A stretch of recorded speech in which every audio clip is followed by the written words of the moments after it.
What the mainstream media was afraid to tell you about the news this week. Well, the mainstream media was obsessing about Press Secretary Kayleigh McEnany's binder of research. Here are the things that happened that really matter. A shocking new video shows Planned Parenthood officials admitting under oath to breaking the law.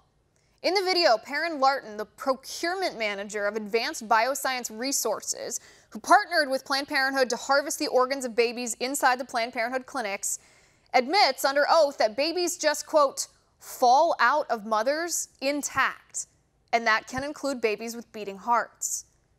Then Planned Parenthood abortionist Dr. Deborah Nucatola admits that infants are sometimes born alive in Planned Parenthood clinics and left to die in the clinic, depending on, quote, the availability of interventions.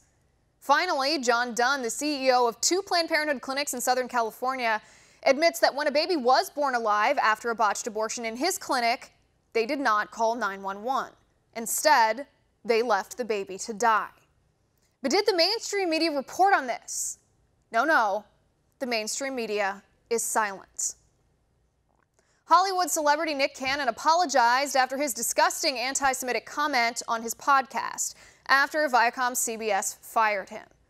But Nick Cannon has not apologized for the disgusting anti-white racism he spewed on his podcast.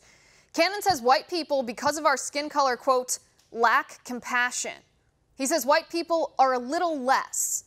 He said white people act out of deficiency. The only way white people can act is evil. He calls white people savages, barbaric animals because of the color of their skin. But did the mainstream media call him out for his hateful, bigoted, anti-white racism? Nope, the mainstream media didn't even mention that part.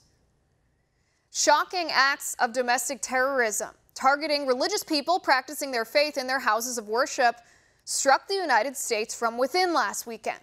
But you probably didn't hear about it because the target of the attacks were Catholic churches. 4 Catholic churches in 4 states, California, New York, Massachusetts, and Florida, were all targeted. A man in Florida plowed his car into the foyer of Queen of Peace Catholic Church in Florida, poured gasoline in the foyer, and lit it on fire while parishioners were in the sanctuary. But did the mainstream media report on this? Barely.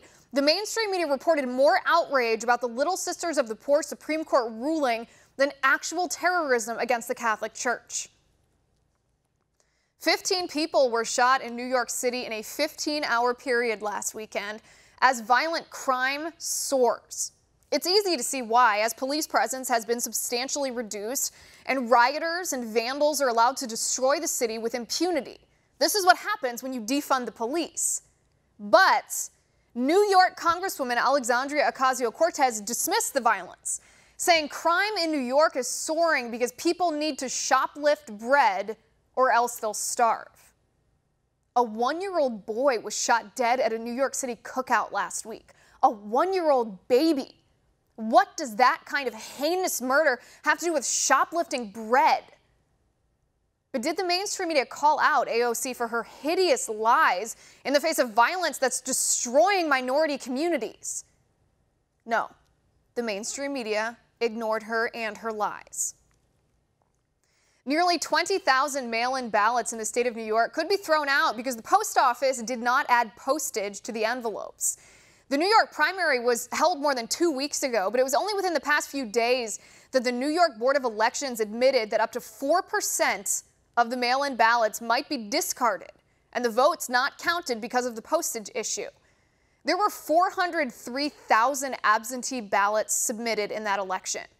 4% of that number of votes is a huge number. There are local, district, and state races, sometimes even federal races, that are decided by mere hundreds of votes, let alone tens of thousands.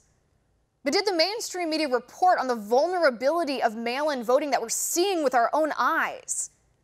No, because the mainstream media is in the pocket of the left, and the left wants mail-in voting despite the vulnerability to inaccuracy, error, and outright fraud. The mainstream media doesn't care to report any of that to you, so we will.